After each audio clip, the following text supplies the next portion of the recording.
पण तू तर आता म्हणाला की मालिकेत काम करून चांगले पैसे मिळतात. हो.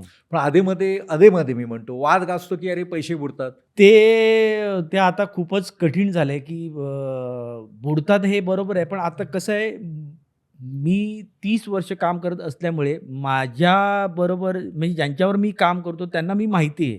त्यामुळे ते माझे पैसे बुडवू शकत नाहीत. अच्छा. त्यामुळे मग तू वसूल करतो की हां, बुडू मी शकत वसूल. नाहीत? मी डायरेक्ट निर्मात्यालाच कॉल करतो, की अच्छा. "अरे, हां. काय झालं?" हां. तर मग "अरे, मग जरा थांब, मी तुला देतो" म्हणून. हां. असं करत मग मी थांबतो. म्हटलं कारण 3 महिन्याचा अवधी असतो. 3 हां. महिन्यानंतर आपले चेक सुरू होतात. हां. मग 3 महिने काय आपल्याला थांबायला हरकत नाहीये. मग मी ते 3 महिने सस्टेन करतो. मग हां. 3 महिन्यानंतर मग मी म्हणजे आता जानेवारीमध्ये सुरू झालं असेल, तर मग हां. मी 1 एप्रिलला लगेच सुरू करतो, की "अरे, काय झालं? 3 महिने झाले." हां. मग "अरे रे, हा प्रॉब्लेम आहे. मी तुला नेक्स्ट वीकला करतो." आणि मग ते मला करतात. पण मला वाईट हे वाटते, की जी नवीन मुलं आहेत ना, त्यांना खूप हा त्रास होतो. अच्छा. म्हणजे हां. ते काय बोलू शकत नाहीत. त्यांना कामाची गरज असते. जे इकडून बाहेरून इकडे महाराष्ट्राच्या स्ट्रगल वेगवेगळ्या भागातून आलेले आहेत. आलेले असतात हां. आणि मग काही पैशामध्ये काम करतात आणि त्यामुळे मग माझ्यासारख्या ॲक्टरला पण प्रॉब्लेम होतो. म्हणजे काय होतं, आज मी ज्या लेव्हलला पर डे माझा घेतोय, तो आता तसं हे लोक अर्ध्याचमध्ये काम करतात. मग जरा वाईट वाटतं. मग अरे त्यामुळे रे! हां. आणि आता काय झालंय, लोकं बघतच नाही, की तू 30 वर्ष काम केलंयस. हां. म्हणजे आता प्रॉब्लेम काय झालाय, की इकडे आपल्या इंडस्ट्रीमध्ये शिक्षण नाही आहे, एज्युकेशन आहे आणि मग तुम्ही या इंडस्ट्रीमध्ये असं नाही आहे. हां. तुमच्याकडे टॅलेंट असेल तर या. त्यामुळे हा प्रॉब्लेम झालाय. कोणी येतं आणि म्हणतं, "अरे, ह्याला येतं तर मग मी पण काय नाही करत." मग तो कोणी असू दे. हां. त्यामुळे स्पर्धा एवढी झालेली आहे ना आपल्या ॲक्टरमध्ये. हां. त्यामुळे मी समजा म्हणालो, की अरे मला आलेच अनुभव. म्हणजे आता मी 2-3 सीरियल करणार होतो. पण बजेट वाईज वर्कआउटच झालं नाही आणि नंतर कळलं, की नवीनच कोणाला तरी घेतलंय आणि त्यांनी कदाचित अर्ध्या किमतीत केलं असेल किंवा तर ह्या गोष्टी आता होत आहेत. त्याचा जरा त्रास होतोय म्हणजे. पण याचा म्हणजे हा अर्ध्या किमतीत करणं म्हणजे तुम्ही एकूणच सेटबॅक बसण्यासारखं आहे. खूपच आहे. म्हणजे आता ह्याच्यावर काहीतरी तोडगा निघाला पाहिजे किंवा काहीतरी माहिती नाही पण सगळ्यांनी मिळून काहीतरी ठरवलं पाहिजे. ॲक्टर सगळे एकत्र आले पाहिजेत. तरच काही गोष्टी होतील. कारण काय आहे, जे नामवंत कलाकार आहेत, ते जर एकत्र आले आणि त्यांनी जर पुढाकार घेतला, तर आम्ही सगळे आहोतच तुमच्याबरोबर. तर हां. अशा गोष्टी झाल्या तर गोष्टी चांगल्या घडतील आणि सगळ्या कलाकारांना चांगले पैसे मिळतील आणि चांगले रोल मिळतील.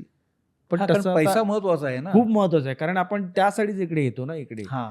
आणि मग कसं होतं आपण सतत काम करतो आणि नंतर जेव्हा मागे बघतो तेव्हा असं वाटतं, की अरे 10 वर्ष आपली इकडेच गेली. आपण आता काहीच करू शकत नाही. हां.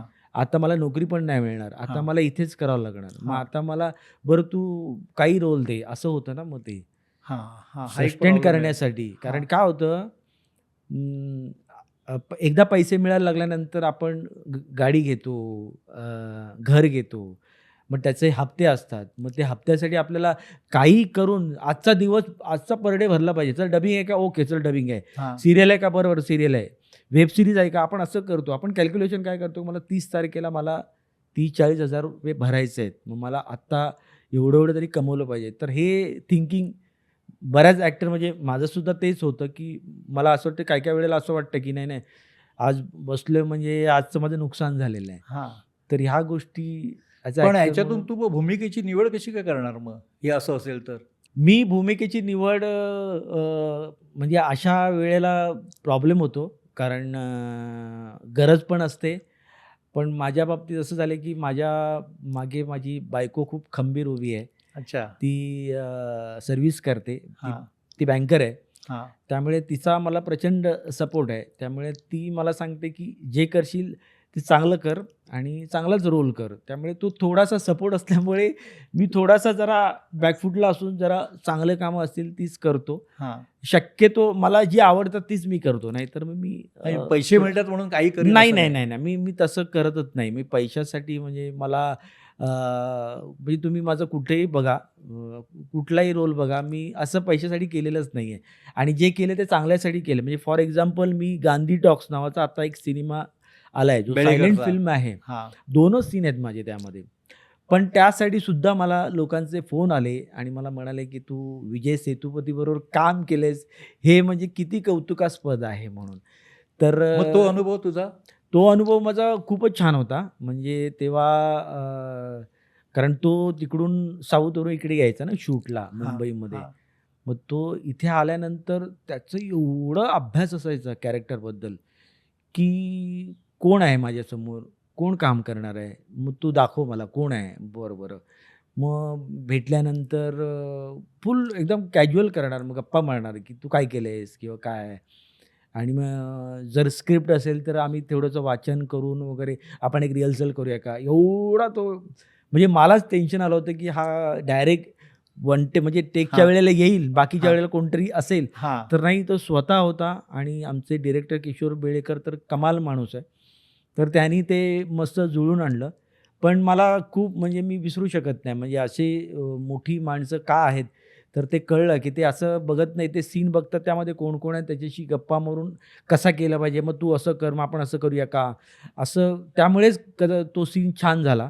त्यामुळे तो अनुभव माझ्यासाठी खूप छान होता. तू जे थांबतोयस हो, चांगल्या हो, संधीसाठी हो, याच्यातून हो. एक ही चांगली संधी मिळते चांगली संधी मिळते असं. मला.